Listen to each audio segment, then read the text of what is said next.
Richard Hart here. Figured I would wish you guys a Merry Christmas. It's been a little while. Hasn't been that long. For some reason, I create content, I publish it, and then people pretend I didn't do it. You're like, hey, didn't I just drop like a 40-minute long audio file not very long ago? I don't get it.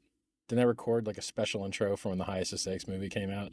Well, here we are again. Hopefully this satisfies your guys' excellent, amazing thirst for knowledge. I hope. So what do we got going on? Let's take a look. Let's take a look at the old markets, see where we're at. Let me open up a browser here. And I think gopulse.com is a pretty cool place to check out stats. All right, today Pulse is at 5% up. PulseX is 5% up. Inc tokens at 6% up. Hex is at 1.5% up. I was looking at the liquidity on these things, and if you go to like app.pulsex.com, you should download the app. You should make sure it's current. You know, occasionally check the site, make sure you're running the newest version. I think it's 1.05. Or if you want to do it the less secure way, but the lazy way, then you could use the hosted IPFS gateway thing. The reason IPFS gateways aren't as secure as native IPFS, which you can run if you install extension or use Brave. I hate Brave, but they do have native IPFS, so that's nice. The reason that running a gateway is less secure is because the gateway could just change what's on the site whenever they want. So if the gateway gets hacked, they can replace the site with malware, and then you're probably going to get screwed, right? So downloading the software is the best thing. And the second best thing is a hosted local, you have your own IPFS hash, you know that that's the software that you're running, the one you want. And then third best would be an IPFS gateway, or, a hosted community website. And there's a lot of them in the community. I don't know all of them off the top of my head, but a lot of people just made their own hosted front end things. Because, the front end's the front end, right? It's software. You can run it. So the community ran it so that the URL is easier to type. Or, you can just download the file. The only kind of sucky thing about downloading the file is if it scares you because it says, oh, you sure you want to run this unsigned software? Well, if you're in crypto for privacy and personal power and, no middlemen and censorship resistance and permissionlessness, it sucks to have to ask permission from the Windows Corporation to register your company to get issued a signing thing that would then allow you to sign the software that you made. So if you don't do all that work, right? If you don't beg Microsoft or beg app stores for a signature, then you're going to get this warning that says, we don't know who made the software. Well, yeah, you don't. So congrats. Anyway, so that's the only downside to downloading the software is if you're new, but you don't know that the software is actually safe. It scares you because you're like, run this unsigned thing. But yeah, unsigned just means the Microsoft company or whatever OS you're running didn't bless it with their magical, signing ceremony key or whatever that you dox yourself for. So I remember back when Pulse and Pulse Chain were worth nothing. Not so very long ago, 226 days ago. Well, 228 days ago because it's day 227 now. 228 days ago, Pulse and PulseX and the incentive token were worth nothing. And people were trading them at zero. And people got them for free. World's largest free airdrop. And being that it's Christmas and people like to receive gifts, let's take a look and see how much this airdrop's worth. I think it's funny that like the market cap of the free coins given away on Pulse Chain to Ethereum token holders and tokens on the Ethereum network are actually millions and millions of dollars of free money. But people still complain. It's amazing. There's a lot of complaining out there. It's like, wow. It's like guys holding Ethereum, right? Like Solana pumped, and then guys holding Ethereum are crying and moaning and just so sad. And you're like, guys, it was $880 like a year ago. It's $2,200 now. Stop crying. Like it could be, it could be dumping, right? It could be going to zero. Just chill. Stop the crying. But you see, human beings, they're not actually rational. They're jealous. So if you've got a hotter girlfriend than somebody, they're mad at you. If you've got more money than somebody, they're mad at you. If you got bigger muscles than somebody, they're mad at you. If you're younger or prettier or whatever, like, it's basically a world of player haters. Now, I can't lie. I feel that same emotion. I see people with more than me and doing better than me, and it makes me jealous, because that's what being human is, right? Like, it's built in the game. Jealousy is interesting. It's it's an effective strategy for conscious creatures, which is why you see it across different species. And one drives you to perform better, but it also drives you to do stuff that sucks, right? Like, I think vandalism is in part a part of jealousy. Like, if you can't have something good, then everyone else can't either, that kind of crap. So it's not all upside. There's a fair amount of downside to jealousy. And if, I've explained it a few times, the key to wealth is appreciating what you have. If you're always focused on what you don't have, you will always be unhappy. And the more you get, the more unhappy you'll be, right? So let's say you got a Ferrari and a Lamborghini. You're driving the Ferrari. Well, you're not driving a Lamborghini. Well, sad you, right? Then you got 10 cars. I'm not driving my 9 other cars, So if you truly want to be healthy, if you truly want to be happy and healthy and wealthy and all that, you got to be grateful for what you got, because the more you have, the more you don't have. I know it sounds weird. It's kind of like Dunning-Kruger. The smarter you get, the more you realize you don't know. The dumber you are, the less you realize what you don't know. So you think you're smarter. Well, it's the same thing with money, right? The richer you get, the more you realize you don't have or you're not using. And then the worse you feel. I mean, like, in general, rich people, not really that happy, usually. Hi. Happy with people, happy with friends, not that happy alone. So that's kind of how the tortured genius thing works. Did he just call himself a genius? Yeah, I called the top on the day a couple of years ago. Hi. I called the top at 65K. Price is 43K. What's up? I like how people talk about Michael Saylor. They're like, Michael Saylor's up $1 billion. You're like, hold on a second, you idiots. Let me explain this to you, okay? When you enter a position, you slip the market against yourself. When you enter positions, it's called slippage, right? So if you enter billions of dollars of a position, your actual exit price is a lot lower than what you think it is, because it's going to slide against you on the way out. So a real easy way to tell how the slippage is going to get you is to get in your position, right? However you're entering. I don't know if you're market buying or spreading it over time weighted average pricing, dollar cost averaging, whatever. And then take your position and look at what it would be if you sold it. Right? That makes sense, right? So people are like, oh, Michael Saylor's up so much money. And you're like, yeah. And then how much down would he be if you tried to exit right now? So it's not when you buy billions of dollars of an illiquid thing, you're going to push the price up against yourself, and then you're going to feel rich. But then if you're smart, which is what I just educated you guys on, you got to look at your slippage on the way out, and you'll be like, dang, I'm actually not up. Hope I can, scale out or whatever. So this idea that guys that got wrecked buying the top after I called the top are somehow now to be worshipped as though they're smart is very stupid to me. I called the top at 65K. Price is now 43K. It's never gone over 65K since. I called the top in the day. Miracle worker, did it for free. Hi. And they're bragging about buying top and holding. Okay. Especially when you made the top by pushing it up with leverage. What an idiot. And then you see other things like this guy, I don't even know his name, Raul something, Raul Powell or Paul, I don't know, some guy with like a podcast. This guy buys the top irresponsibly long on margin, uses options for leverage. I warned him. I said, don't do it. Don't do it, bro. In his thread, telling him, don't do it. Ladies, liquors, and leverage. Don't do it. You'll get wrecked. He gets wrecked. But now he's like doing victory laps somehow. Like, bro, what? I called the top of these things. You guys bought the top. Stop acting like you won. You didn't win. Hi, Richard Hart. In case you don't know me, own the world's largest diamond. Never seen it. Pretty funny that, but I own it. What else? Founded the world's largest airdrop, which here's some market caps for those coins. Let's go take a look at some. We've got, I'm just going to sort by liquidity here.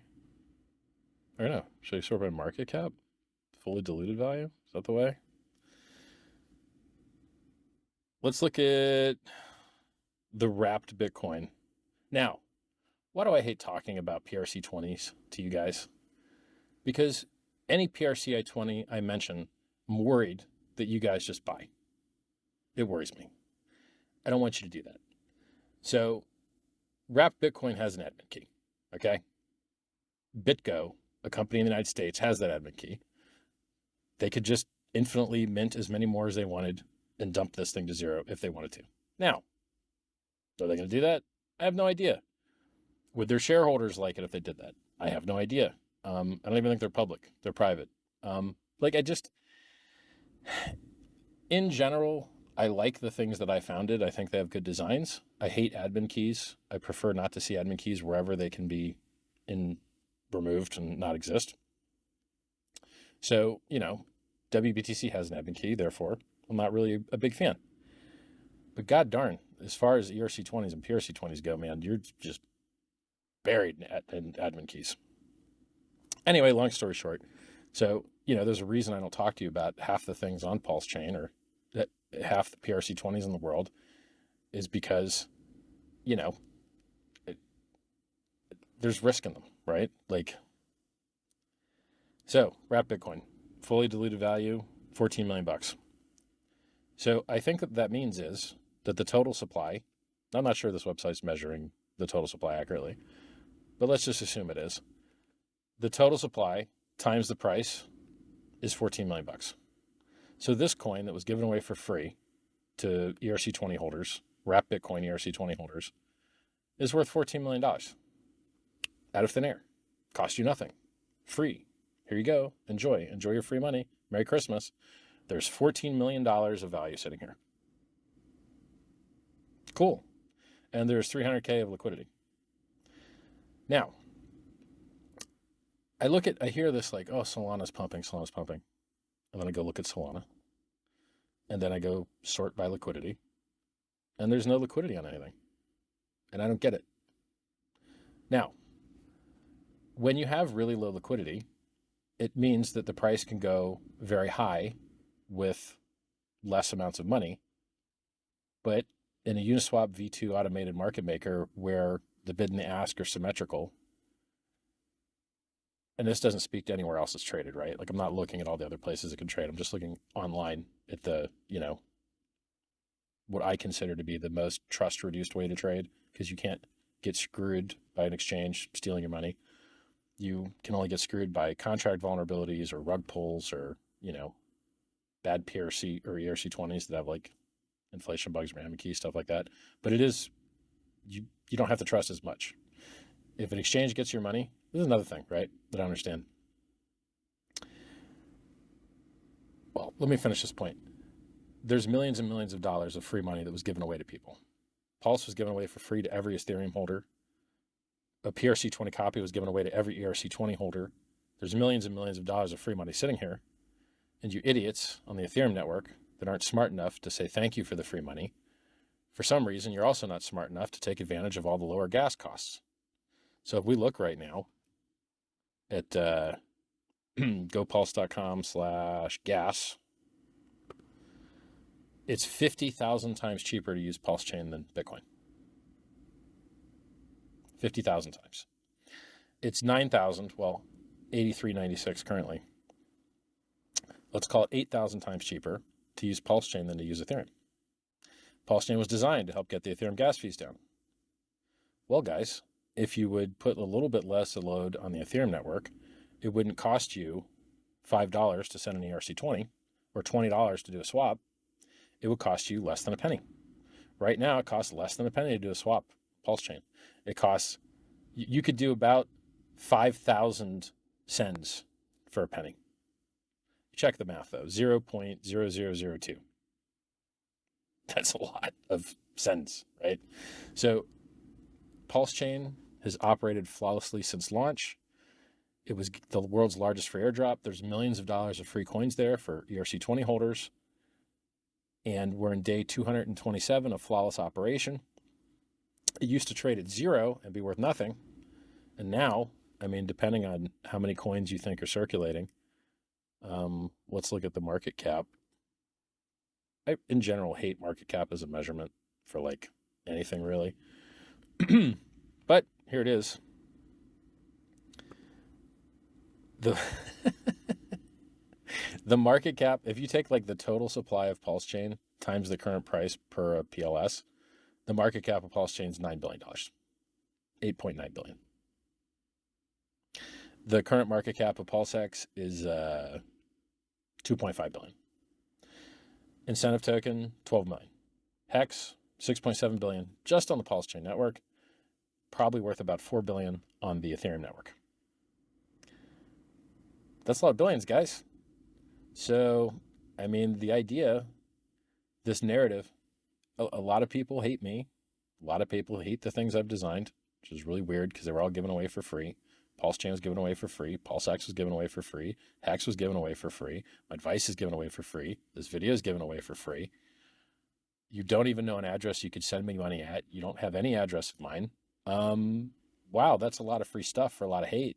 And I didn't even wear any jewelry, just so you little hater guys would have an easier time for Christmas. So you don't have to hate as hard. Still called the top of the day. They want you to feel wrecked. Hexicans, PulseXicans, Pulsicans, they want you to feel wrecked. The enemies, the scumbags of the world, they want you to feel wrecked, but you're not wrecked. Pulse Chain has operated flawlessly since launch 227 days ago. It's not very long ago.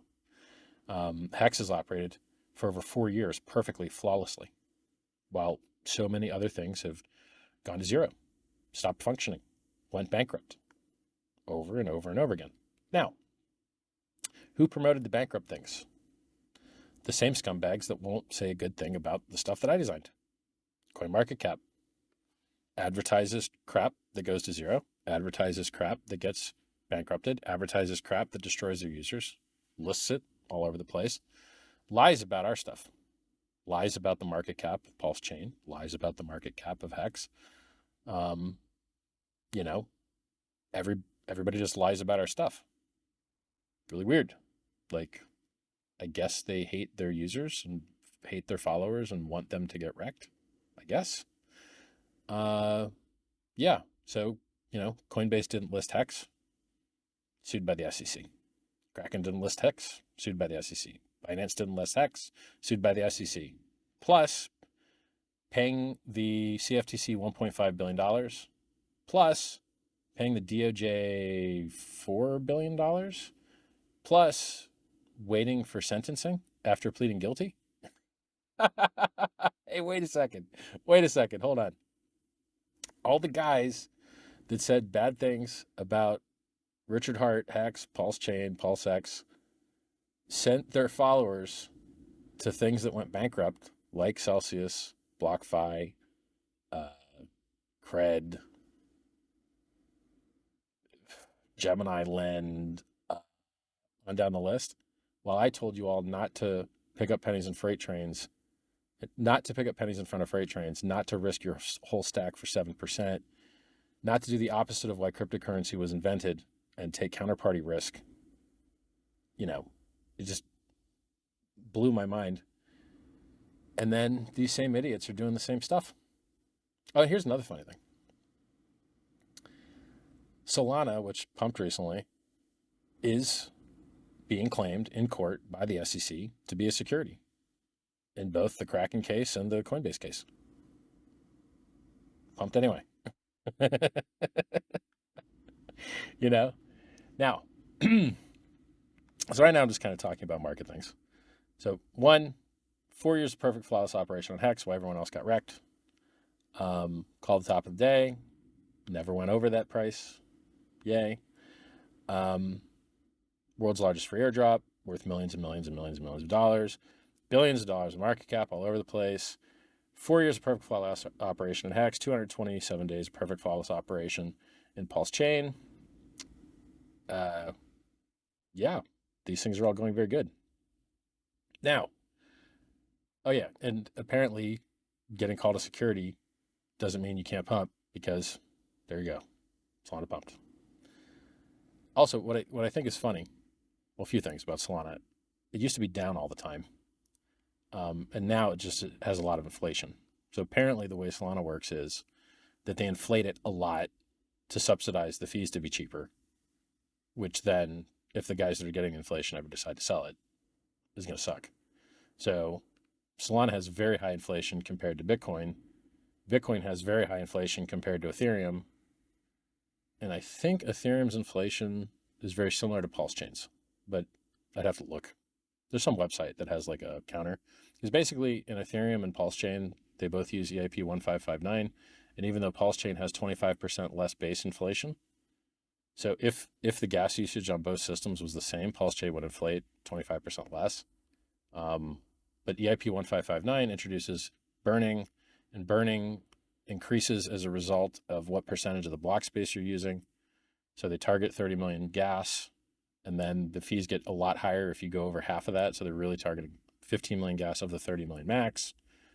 And Pulse Chain inherited a lot of those parameters. So long story short, because the gas fees are so cheap on Pulse, we might not be pushing into that gas demand as hard. So we might not be burning as much. So there's a chance that Pulse Chain's inflating a little bit more than Ethereum, but probably, last time I checked, still less than Bitcoin. Yay. We're talking like Bitcoin's at like 1.2% inflation, and like Ethereum's negative 0.18 or something. These are very small percentages. So, but you know, a percentage of a very large market cap is a lot of money. So when you talk about Bitcoin inflating at 1%, 1% of $500 billion is what? What is that? Calc 500 billion times 1.5 over 100. Wow, that's 7.5 billion. That's a lot of money. Wow. Is Bitcoin worth 500 billion? Let's look. Yep. It's 855 billion. Wow. So basically that means that the miners are getting paid billions of dollars a year to dump the price to enrich mining hardware manufacturers and electric companies and harm the environment. Hey, but most of it's renewable. Yeah, but not all of it. So there you go. Still hurting the environment. Pulse Chain solved this. Also Ethereum solved this, right? You don't need to destroy the environment or enrich electricity companies or enrich mining hardware manufacturers to maintain a consensus network, period. And funny thing about Bitcoin consensus network is it actually sucks. So you guys that like Bitcoin that are watching, screw you guys and screw your bags. I'm going to educate you all. And half you guys sent all of your people to go get yield and things that went bankrupt. Why? Because you can't get yield online. Why? Because Bitcoin sucks. Oh, you want to get into a stable coin? You got on-chain exchange? No. Oh, wrecked. Oh, you want to, have high throughput? I think the throughput is at least 4.5 times higher on Pulse Chain than Bitcoin, but also how many times cheaper? Let's look here. Gas. 45,000 times cheaper, but it also has more features. And if you just compare like a network that only does sends on Bitcoin versus another network like Pulse Chain and just pretend it was only doing sends, it'd be a lot more than 4.5.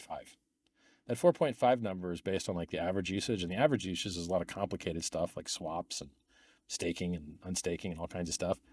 And so if you like took the usage of the network and like equalized it with just sending native tokens back and forth, it would be like maybe 30 times. I can't remember. I did this math once before, like a month ago, but it's significantly more than 4.5 times. So Pulse Chain versus Bitcoin, better for the environment, lower inflation, better features, more secure, never been hacked, on down the list. It's a superior network. Now, what does Bitcoin have? More liquidity. Why? It's been around for 10 times longer. And it hasn't been gatekept by every possible thing, which is fine. So, at some point, someone is going to, I guess there's some people in Australia already doing it, but like the best time to buy Bitcoin was when everyone thought it was a scam. The best time to buy Bitcoin was when it had the lowest liquidity. The best time when it when you could buy Bitcoin was when it was almost traded on no exchange anywhere. It was nearly impossible to buy.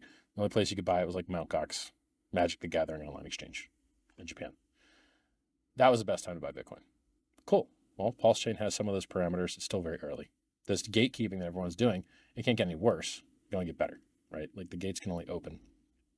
And basically, look, screw these guys, right? Hex went up 10,000 fold before staking profit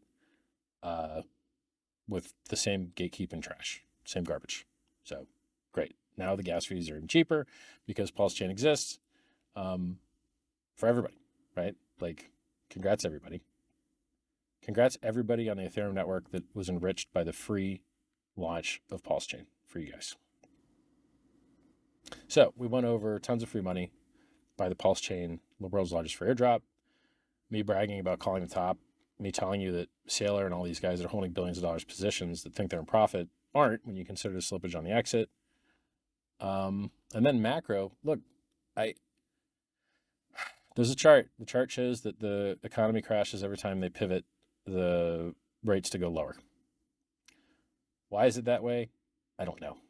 That's what the chart says. I think historically the reason it's that way is because they pivot because no one wants to lend anymore, which freezes up the credit markets. And so they start releasing the money, and then there's a lag. And then because the credit markets are frozen, you get a recession and people have to sell, et cetera, all that. That's how it usually goes, apparently. Maybe it will go that way this time too. It's all like, it would be great if the timing were lined up better. So it would be great if the Mt. Gox guys would have got their coins back when Bitcoin was 15K instead of 43K, because those guys are going to sell. Some large portion of those Mt. Gox coin recipients, the billions of dollars worth of them, are going to sell. And the same goes for the trustee for the FTX bankruptcy. Those guys are going to sell. They're going to give back people cash, and they're going to get that cash by dumping crypto. And then you've got other bankruptcies in the works as well. I wish these guys would just sell. I hate it when they get to sell higher instead of lower. I like a clean, tight bottom that you feel good buying, you know. Oh, and also they just approved the Silk Road coin seizure sale. And who knows what they're going to do with the coins it receives from the Bitfinex hacker. These are all billions of dollars. Every one of these things I'm telling you about is billions of dollars. It's a lot of billions, right?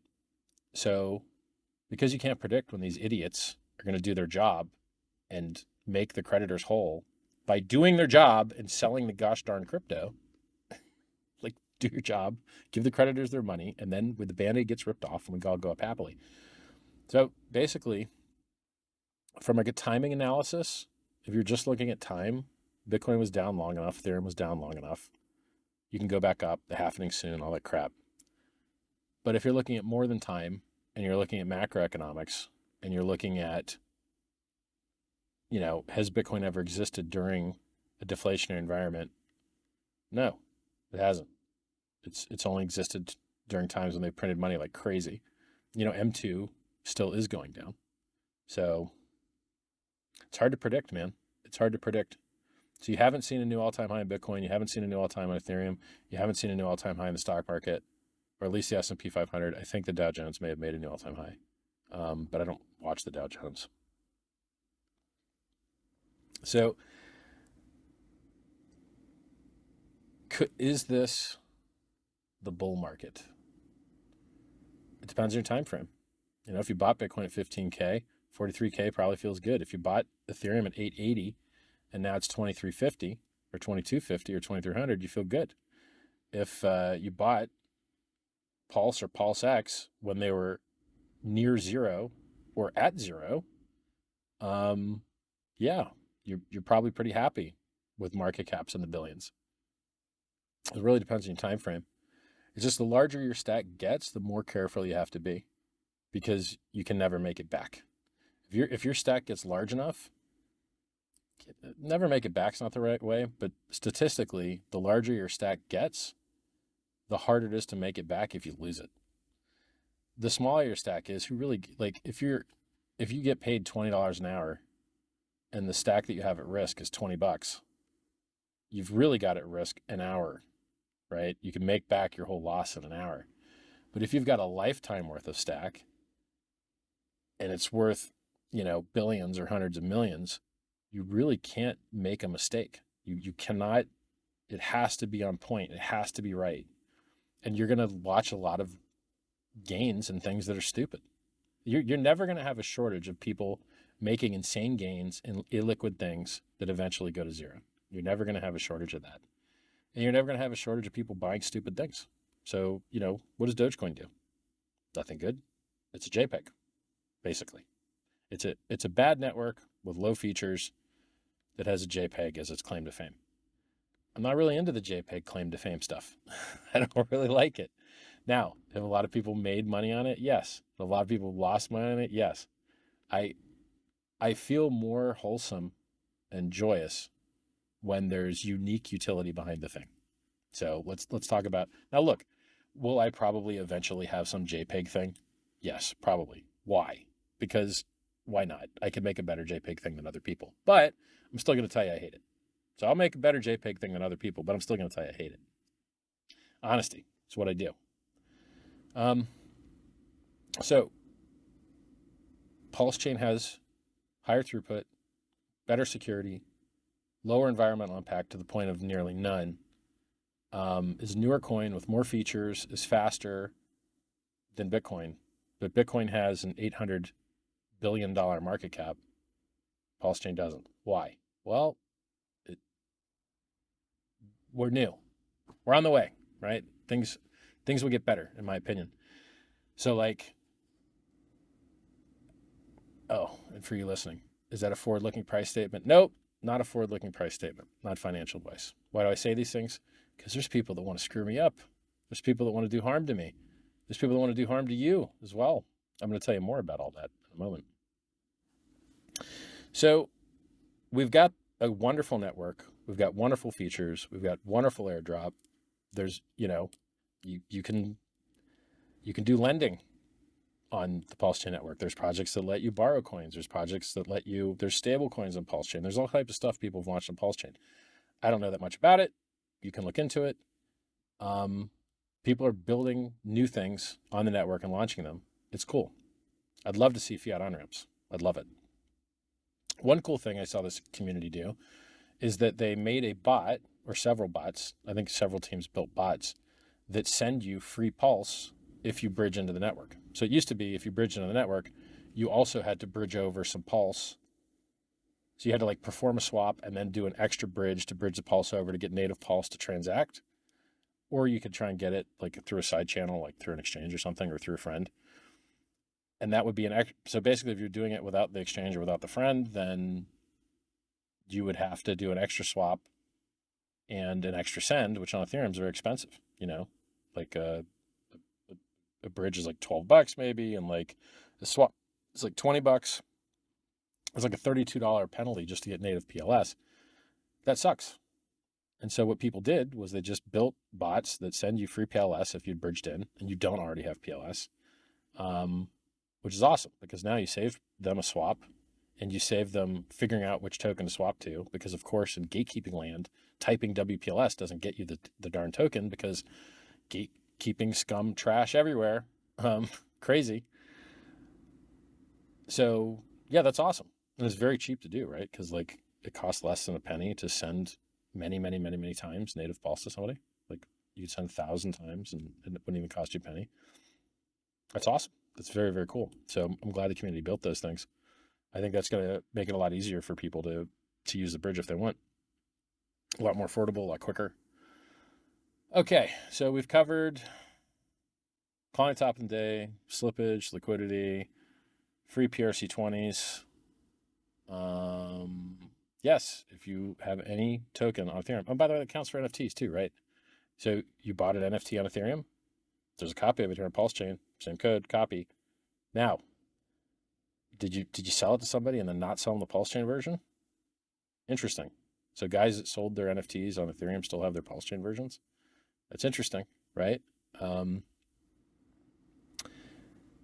haven't seen a market for these things.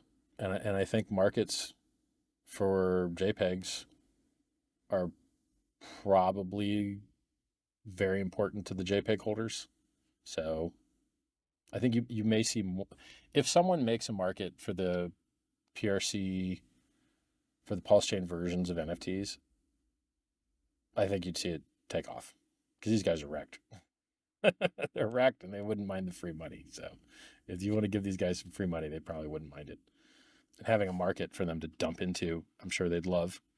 And then eventually, I wouldn't mind seeing PRC20, ERC20 copies. Because I mean, look, in theory, if people dumped enough of their free PRC20s to like create a base, then if someone created a PRC20, ERC, if someone created a PRC20 copy with bridged in ERC20, which we call ERC20, right? Like EETH or, rep Bitcoin or whatever, it might create that thing that was dreamt of like the less liquid, more volatile, but yet because they're bridged, still tied to the ERC20 price kind of thing.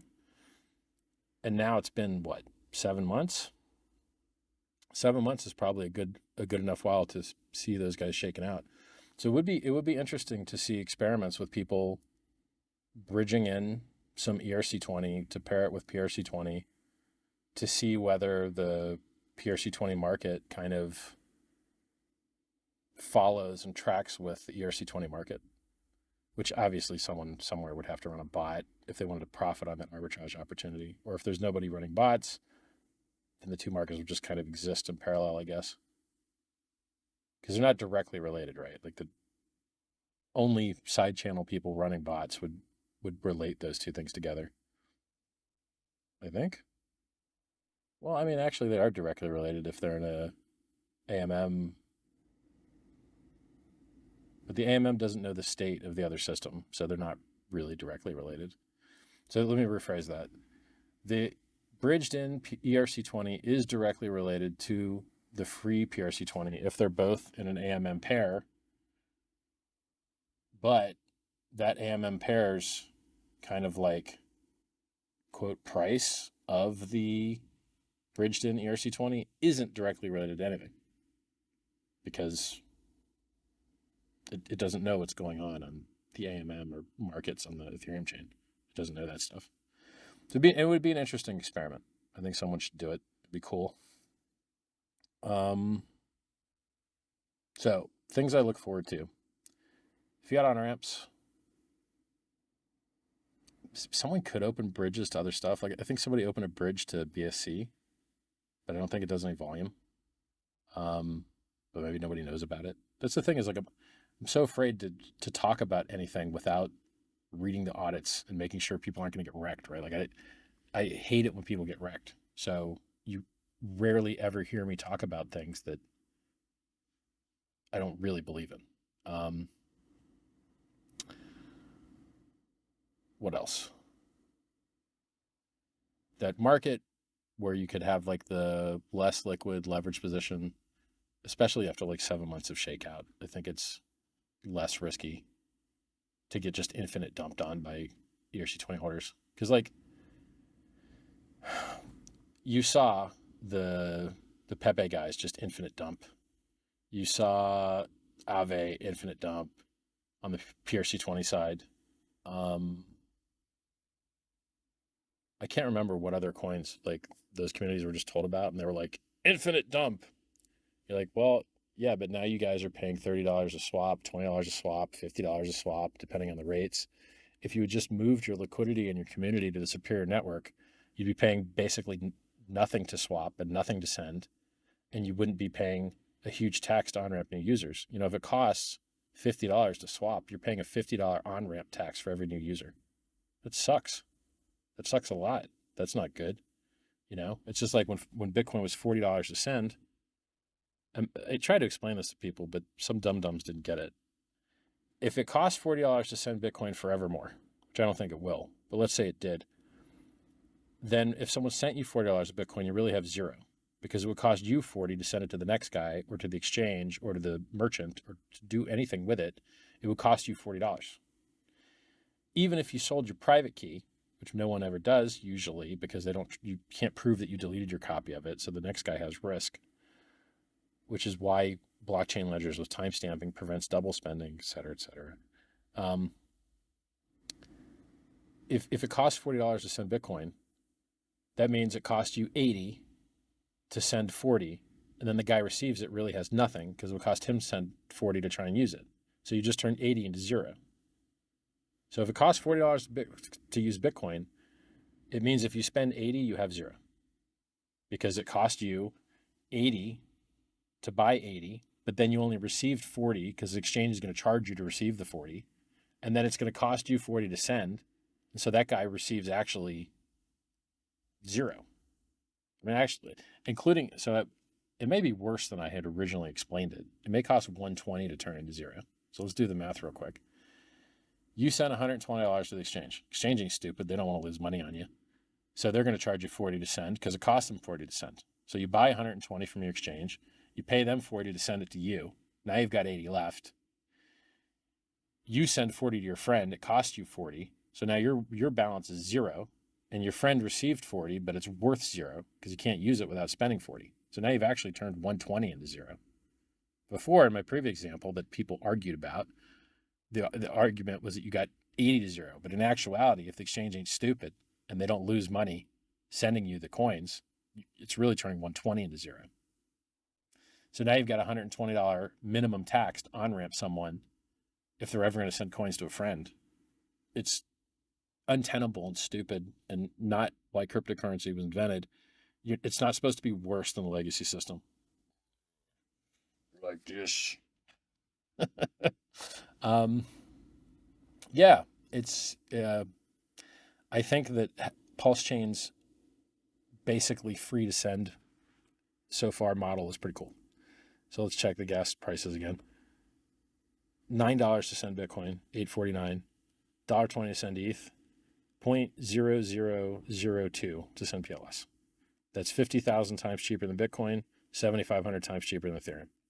Guys, the network is good. Works great. Oh, and the bridge is free too. Somebody set the bridge to 0 fee so that using the bridge has no fee, both directions. So if you go to bridge.pulsechain.com, there's no fees currently. In, out, either way, no fees. Now you're going to pay a fee on the Ethereum network. Nothing you can do about that. That's Ethereum's side, right? So you got a great network and you got a ton of free coins and it's been worked flawlessly for 7 months. Go make it great, guys. Launch stuff on it, use it, build fiat on-ramps, make a money transmitter in your state, make a licensed money transmitter in your state, and you can, make the community better. So legal stuff. Let's talk about legal stuff. In the United States, you have something called the Constitution. The Constitution restricts the government. The Constitution's job is to restrict the government and to protect your rights. You have something called the Bill of Rights, which were amendments to the Constitution to really, really super give you a good deal and restrict what the government could do because governments have such a history of screwing people over and over and over and over again throughout history. So what are some things in the Constitution? And these are very important things to know. And these things are so important to know that federal officers, such as Gary Gensler, the chairman of the SEC, you can go on the internet and you can search Gary Gensler's confirmation hearing, and you're going to see him swear an oath to the Constitution of the United States of America to defend it against enemies, both foreign and domestic. Now, you might ask yourself, what is a domestic enemy? What is a domestic enemy of the Constitution? I wonder. So the Constitution has something called the First Amendment. The First Amendment is freedom of speech, freedom of the press. Government shall make no law against free talking and all that stuff, right? Well, it turns out that Gary Gensler and the Securities Exchange Commission is actually doing a lot in violation of their oath. It turns out that they're violating a lot of what the Constitution is supposed to be protected from. So the Constitution says you have a right to freedom of movement, a right to freedom of association, a right to freedom of speech. There's other legal doctrines like the right to contract, which, if you interfere with other people's contracts, that's tortious interference and you can get sued for it. It can cost you money.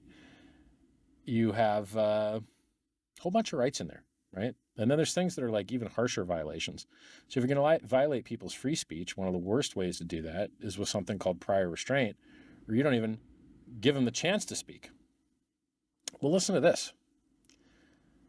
Blockchain networks are communication networks. They carry speech. The first Bitcoin block carried a copy of a newspaper article. Blockchain networks are speech. And the software that consists of blockchain networks, the nodes, the wallets, those are just word processing assistants. They just help you format your speech in a way that other participants can understand. So when you try and interfere with the blockchain, you're interfering with communication. You're interfering with communications network. You are performing prior restraint. Your interference in these things is creating a chilling effect. You are interfering with people's association. You are interfering with people's right to contract with each other. You're interfering with specific contracts. You are doing numerous, multiple things in violation of your oath to protect the Constitution. You're doing it outside of congressional authority. You're doing it outside of your mandate. So I don't understand how America became the carceral state. America has the highest rate of incarceration of any nation that has ever existed in the history of mankind. And yet you see very few lawsuits against people in the government. It just doesn't seem to match up to me. If you have extremely high rates of the government putting people in prison, shouldn't you have also high rates of some of the people being put in prison kind of suing the government for violating their rights? I mean, you go around the world and you can't even in some countries get 20 years for murder, but in the United States, they hand out time like it's candy. You can get 20 years very easily for doing lots of different things. Very easy to get 20 years in the United States. Very hard to get 20 years anywhere else. Isn't that cruel and unusual? By the way, Bill of Rights has a rule against cruel and unusual punishment. Shouldn't there be more lawsuits over this? Isn't it cruel and unusual that for things that aren't murder, you're getting what the entire rest of the world considers to be murder punishments? And I think even in the United States, you see crimes that just, you're going to get punished harder for nonviolent crimes than violent crimes in a lot of instances. Doesn't make any sense. Or like meta crime that doesn't even have a victim. These things are like, they're not healthy. They're not good. And it's how you end up with the highest rate of incarceration in the history of mankind. So do you really have the rights you're not willing to fight for? Probably not. So you got to fight for these rights. And it's just tragic because so few people have the funding or the ability to stand up to the blowback to fight for your rights.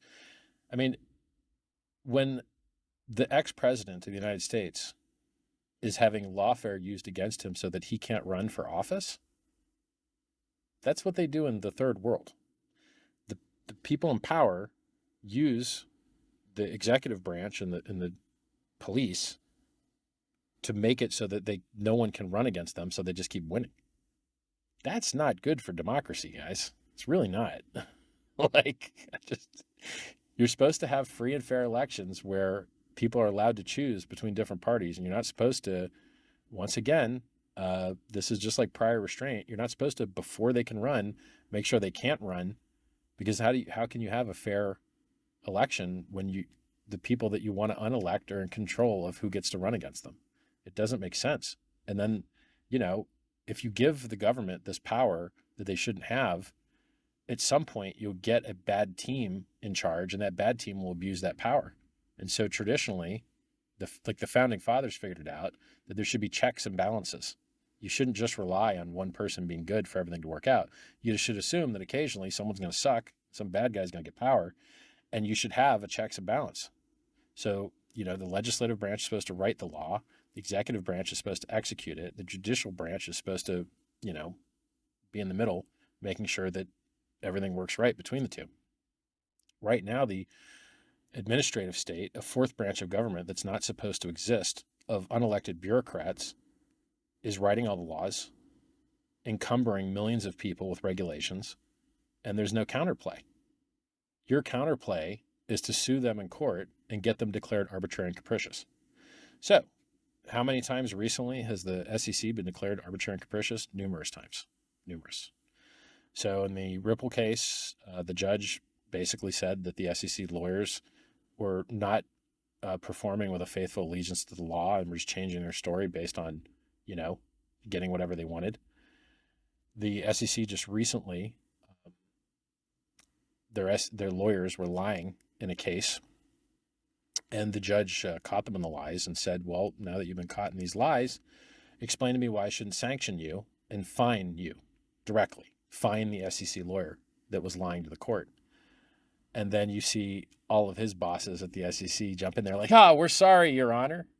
Please don't fine us, bro. Don't sanction us, bro. We're going to retrain everybody. And so I will let you guys know where to find these specific documents. This is only a couple days old. The SEC. So then you see this guy's bosses at the SEC throwing him under the bus and throwing junior guys under the bus, if I remember correctly, and then talking about how they're going to retrain all their litigators and how they're getting rid of that guy and they're putting in new guys. And you're like, hey, you know what? You wouldn't have all these problems if you just didn't lie to the judge. So you don't need to train your guys on how to not lie to the judge. And this isn't the only thing, right? The SEC's lost 4 of their last 5 cases in front of the Supreme Court. Gary Gensler likes to go on television speaking outside of his capacity of the SEC. So he'll go in interviews with people and say that he's not speaking on behalf of the SEC.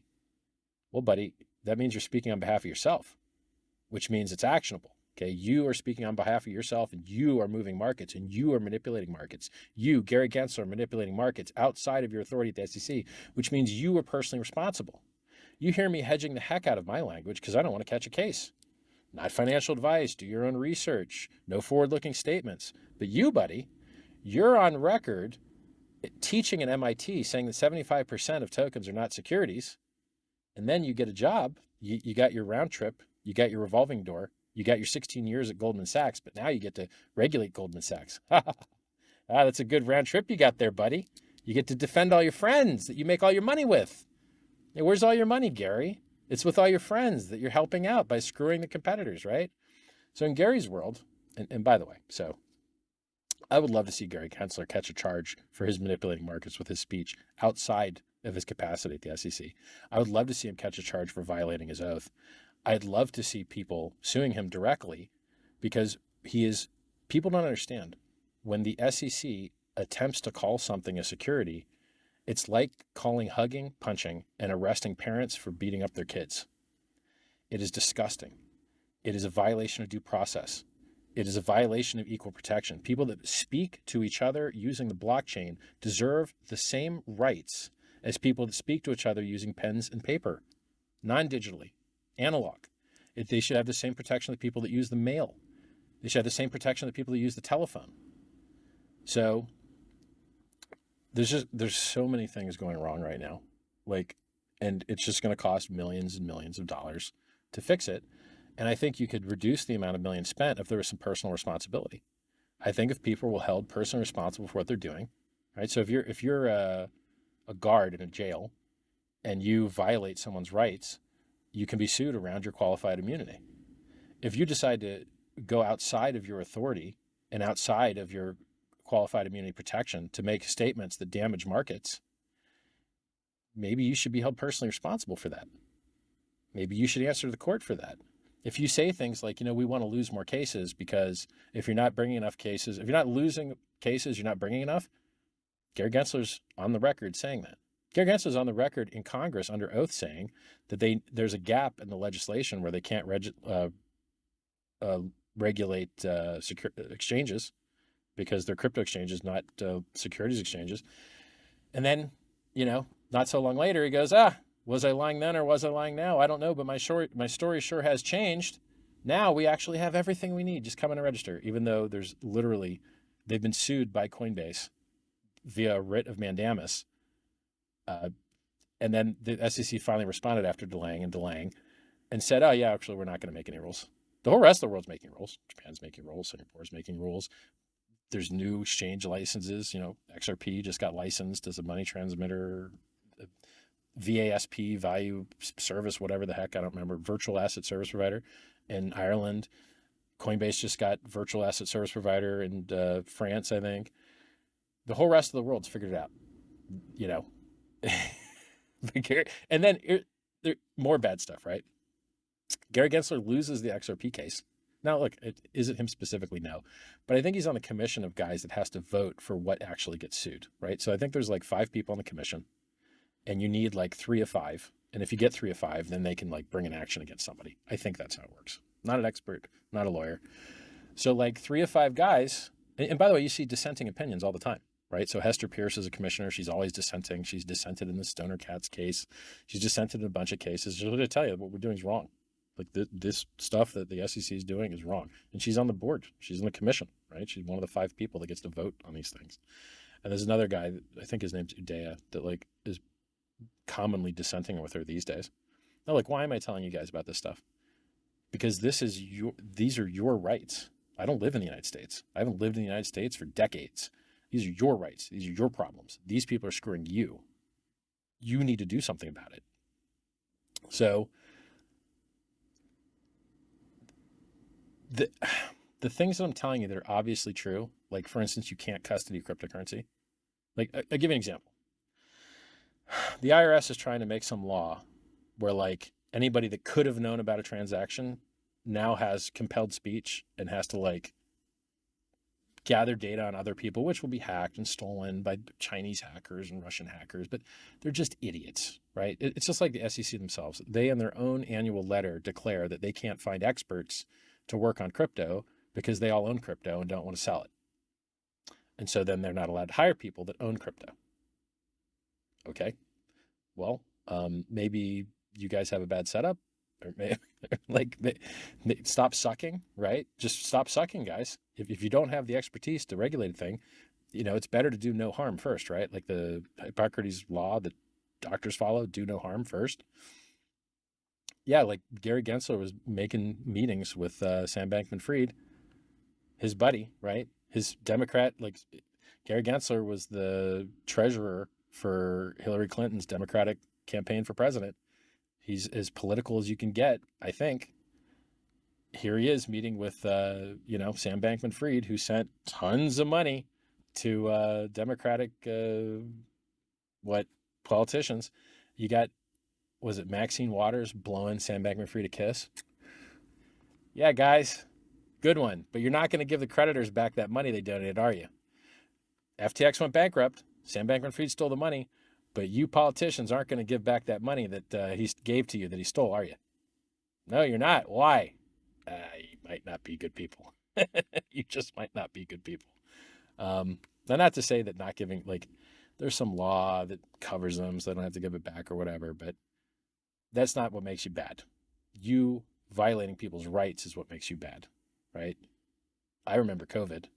I remember you guys violating everyone's right to move, violating their freedom of movement. I remember you house arresting people. I remember you guys doing that. It was disgusting. I remember you guys now, trying to claim that crypto is used to support Hamas and saying like 60 million. And then you go check the numbers and it's like 800K. What's going on here, guys? Why do you keep lying? Stop lying. Literally just stop lying.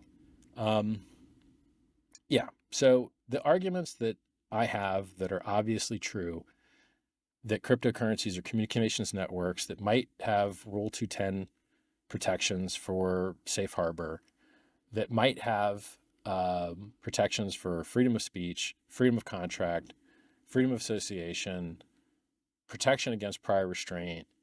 These arguments aren't getting used. They're just not, which is so stupid to me. These are communications networks among peers. It couldn't be any more obvious. This is speech. We are transmitting text. We are transmitting messages. We are transmitting numbers. We are transmitting pictures. We are transmitting art. We are transmitting audio. This is a communications network amongst peers. This is speech. This is speech as speech gets. Right? So the idea that the people just aren't using these arguments is very stupid, because if you lose a case, you can't bring up new evidence in the appeal. So you have to cover everything in your first case. So if you're leaving arguments on the table and not making them in the first case, you're not going to be able to bring them up on appeal. Huge mistake, huge error. So if you guys out there that are lawyers that are submitting amicus briefs or filing motions to intervene, you need to be covering your First Amendment, 10th Amendment, due process, equal protection, latches, waiver. Google these words if you don't know what they mean. Like latches and waiver basically cover, you could have brought this action earlier and the defendant would have had a better job, a better ability to defend themselves, but you chose not to. And therefore you might have waived your right to enforce. And then in other cases, I mean, we've seen crypto cases where it was even over the statute of limitations, and then they just ate a judgment anyway, or like the statute of limitations was up. Like what? Why didn't you get good counsel, and why didn't you argue that the statute was up? Like what? Crypto. It's an industry run by clowns and idiots that won't listen. If you guys would listen to me, you wouldn't have lost money in BlockFi. You wouldn't have lost money in Celsius. You wouldn't have lost money in Gemini Earn. What a fake Bitcoin maximalist, right? Look at the Winklevi twins. Yeah, you guys are real Bitcoin maximalists when you're doing the opposite and taking people's private keys from them and giving it to a counterparty, and then all of you getting wrecked together. How stupid are you guys? You guys are idiots. Or how about this one, right? Censorship resistant network. People are putting JPEGs on the Bitcoin network, and the Bitcoin people hate this. They killed it with counterparty and made the op return code size too small for counterparty to operate way back when. Even Tether used to operate only on the Bitcoin network. So USDT used to operate on Keller coins, which was on the Bitcoin network. And then they stopped doing it because the fees sucked and the features sucked. And so they moved over to primarily EVM networks now, which Ethereum was the first one. The E in EVM stands for Ethereum Virtual Machine. So like Pulse Chain's an EVM network. So you have this.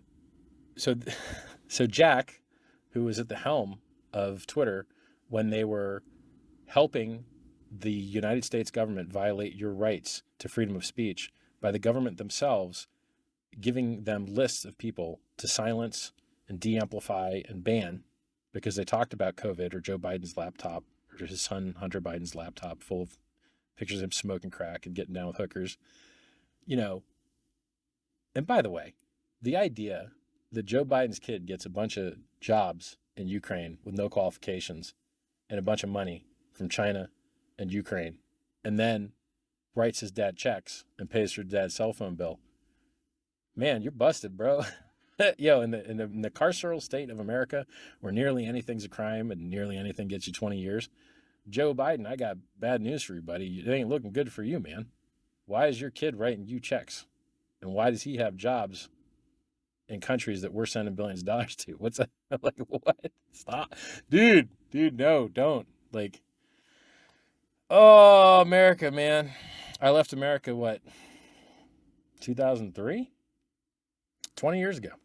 I left America 20 years ago, and yet here I am spending my days doing legal research to try and make America a better place. Sucks for me, bro. Sucks for me. Left 20 years ago, didn't get any of that free helicopter money, didn't get any free money checks, didn't get any loans that I didn't pay back, any of that crap that everyone else in America apparently got. Yeah, but here I am, still trying to make it a better place because my people. I care about my people. That's why I'm doing a Christmas video for you guys.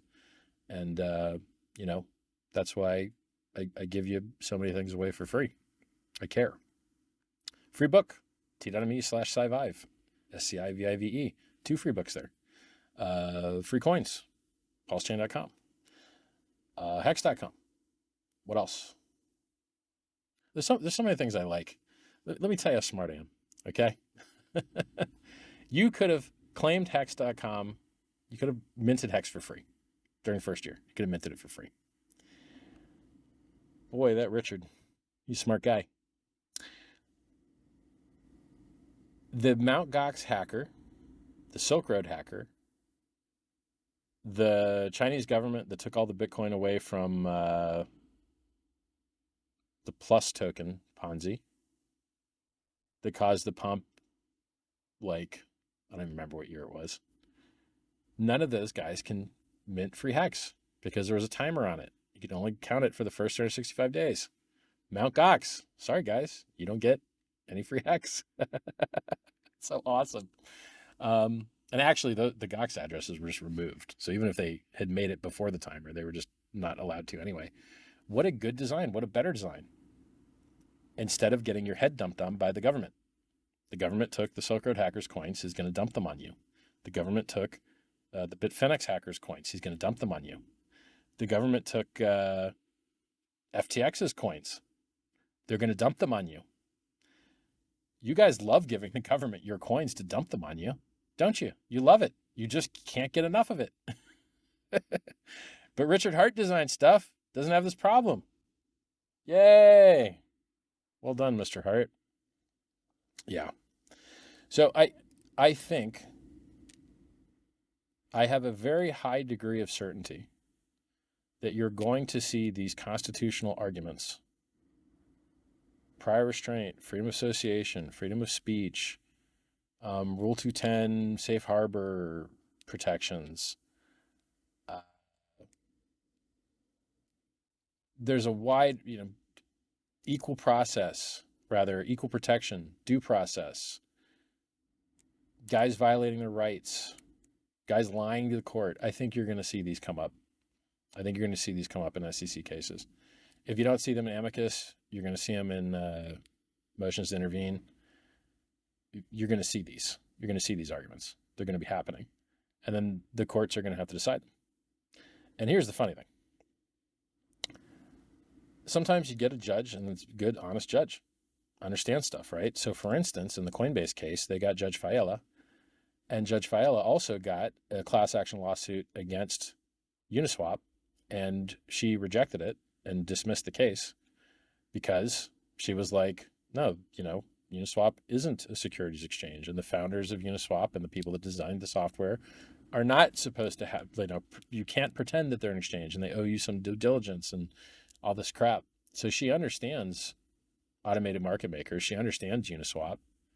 And that's the judge in the Coinbase case. So, I mean, that's awesome, right? Like, she ruled correctly in a class action lawsuit against Coinbase. She's therefore, maybe will rule correctly in the Coinbase case. Maybe they'll win on their motion for judgment on the pleadings, just similar to motion to dismiss.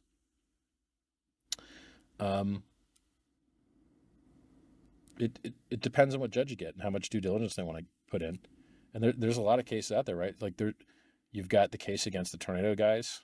You've got the IRS. I guess that comment period's over, but you've got now the OFAC Treasury comment period regarding trying to make all mixers illegal, which is the dumbest thing ever. Like, hey guys, here's the Fourth Amendment. It says you have a right to privacy. Here's the United Nations, human rights thing that everyone signed off on, that we believe that these are the rights humans should have, and privacy is one of them. Freedom of movement's one of them too. But then you go make all these laws that are the opposite of it. You can't say that people have a right to privacy and then do everything you can to violate their privacy. It's not consistent. It doesn't make sense. You're violating the Constitution. Please stop. And they're just doing it all over the place. And people aren't fighting back.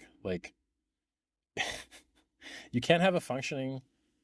Human beings are not designed to operate well in non-private environments. That's why we wear clothes. That's why we close our blinds. That's why we lock our doors. That's why we don't share our toothbrushes.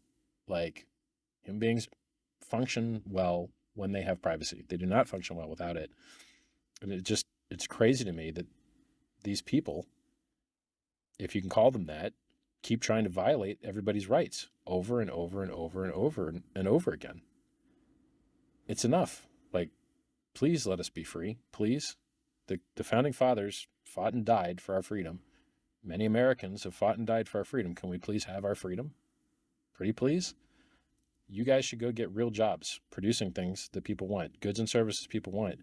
If you're just removing people's freedom all day, there's a chance you're not helping society. There's a chance you're hurting society. So, unfortunate. All right. So you lawyers out there, you need to cover your First Amendment, equal protection, free speech, freedom of contract. There's a whole lot of things that you're not using that you're going to wish you'd used if you have to go to appeal.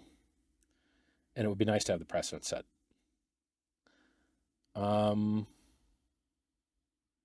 What else? Oh, I made like a little list. Let's hit the list. Oh yeah, cryptocurrency is awesome, right? They keep printing money out of thin air. Prices are all-time highs. Crypto solves that, right? Like cryptocurrency is still the best performing asset that has ever existed in the history of mankind. Very cool. It has better uptime. It has better resilience. It has better robustness. It has better durability. It has better price performance. It has better features. Cryptocurrency is awesome.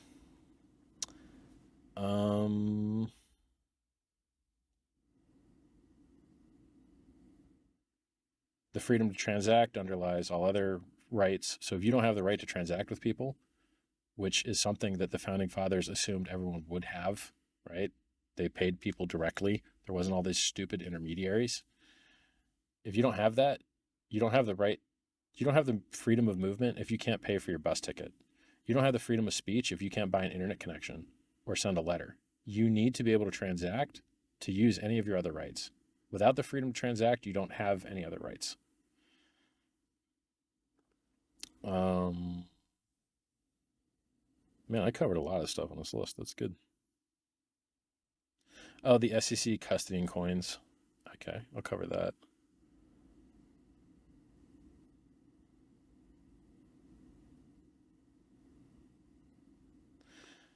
So the two things I see on the list that I didn't cover are, one, the Securities and Exchange Commission is custodying cryptocurrency right now via their comment section.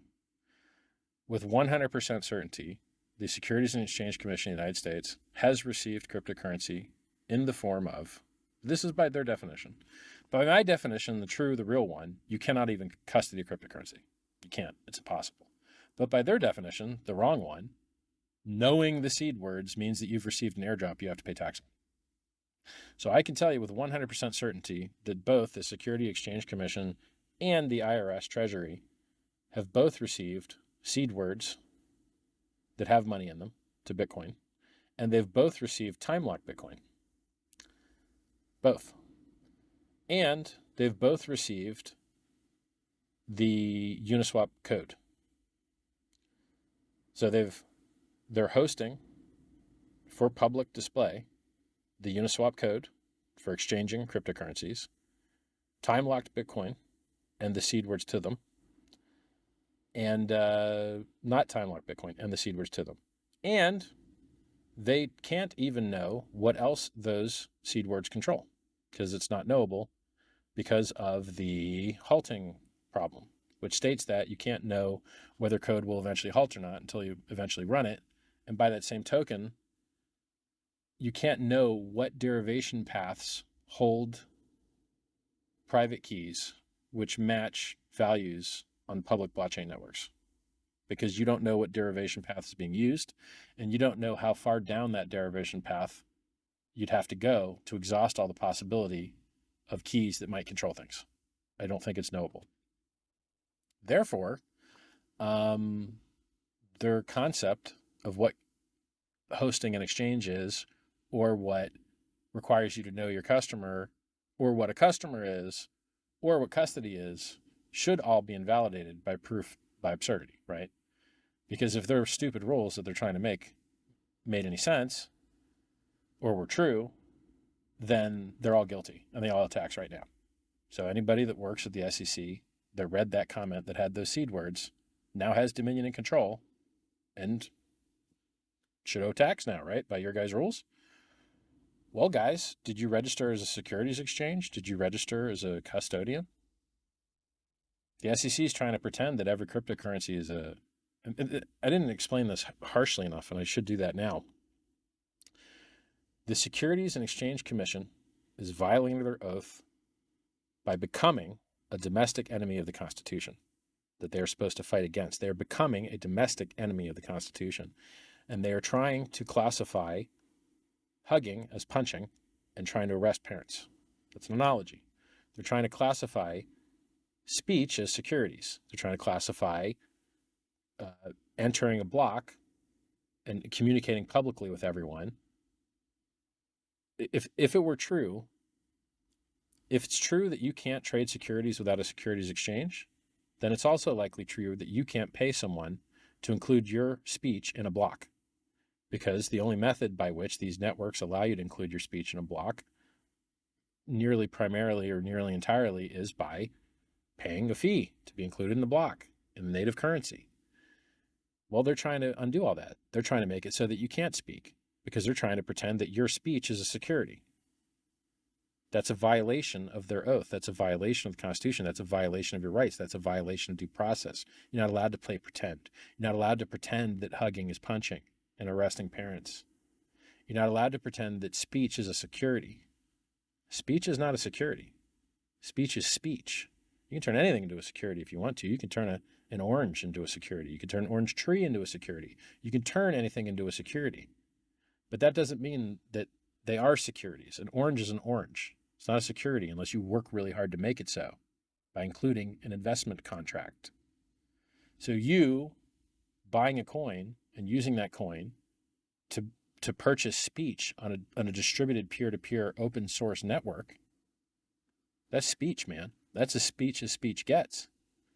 So the concept that you're going to de facto ban cryptocurrency around the jurisdiction of the legislative branch is also a violation of the separation of powers doctrine. It's also a violation of the non-delegation doctrine. Google these things. What they're doing is illegal, and they should be held personally responsible for it. And they are acting outside of qualified immunity, I might add.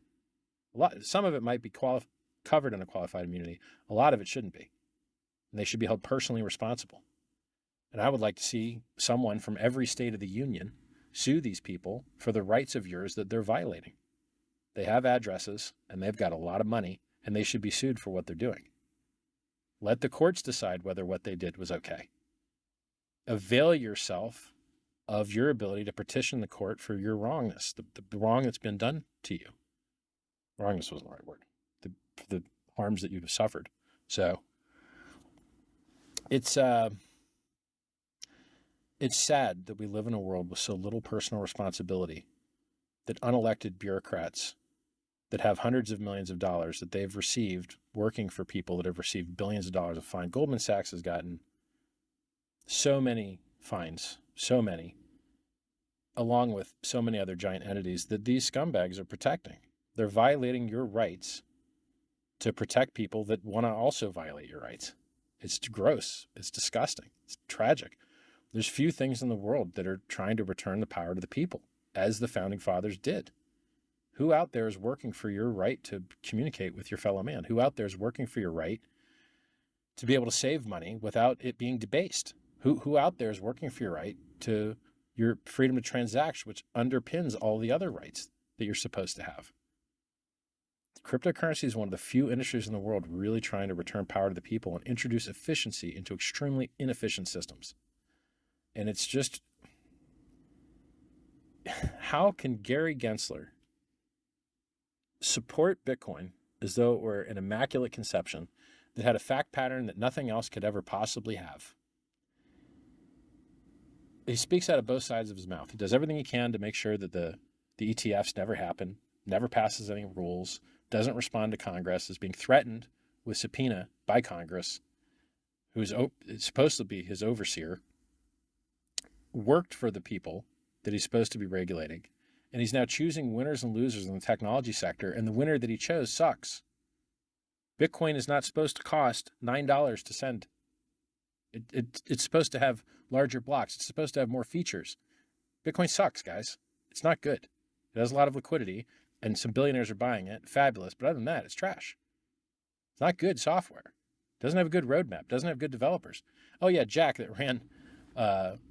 ran Twitter while censoring people on behalf of the government in violation of the Constitution, now funded a pool for Bitcoin miners that was censoring JPEG transactions and was designed by an idiot. One of the few blockchain developers to get hacked for his coins. What? Why? Jack, you're an idiot. Jack, you're an idiot, and your beard looks stupid. I didn't like what you did at Twitter. It was disgusting. And now I don't like what you're doing with your stupid pool. Stop being an idiot. Jack, you're an idiot. You don't have to be an idiot.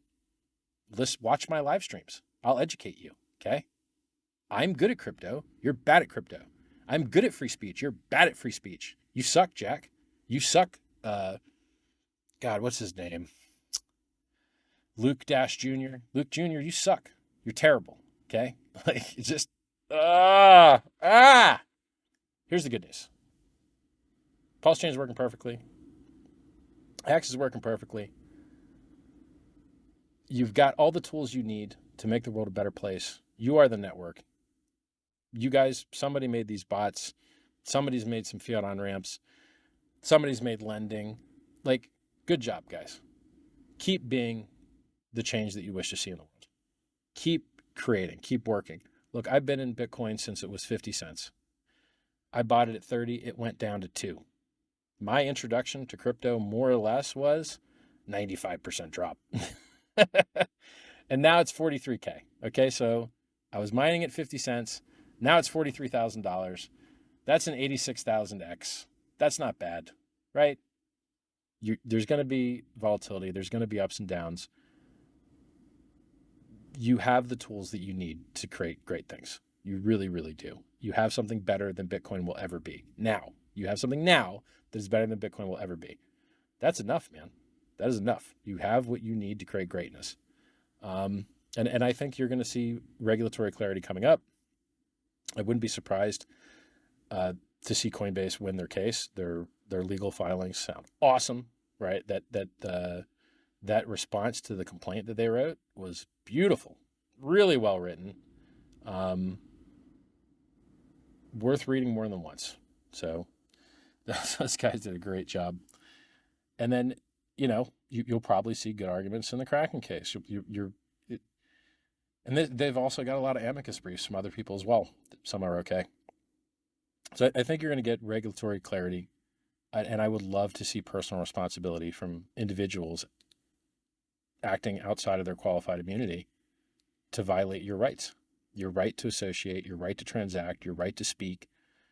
It's disgusting, and they should be held personally responsible if the courts allow it. And you don't know unless you try. You really don't know unless you try. Yeah. So that's it. Merry Christmas, everybody. I hope that let's see how long this video was. I hope that this 1 hour and 22-minute video is enough for you guys out there. I hope you enjoy it. And, look, you're the network. If you want to see something amazing, you need to make it happen. If people are willing to buy coins that are down all the time, or, pictures, JPEG coins or whatever, maybe it's more, getting the word out that needs to be done. Maybe that's what makes the world a better place. If things are going to get better, you're going to make it better. I believe in you guys. Merry Christmas, everybody, and I'll talk to you soon. Bye.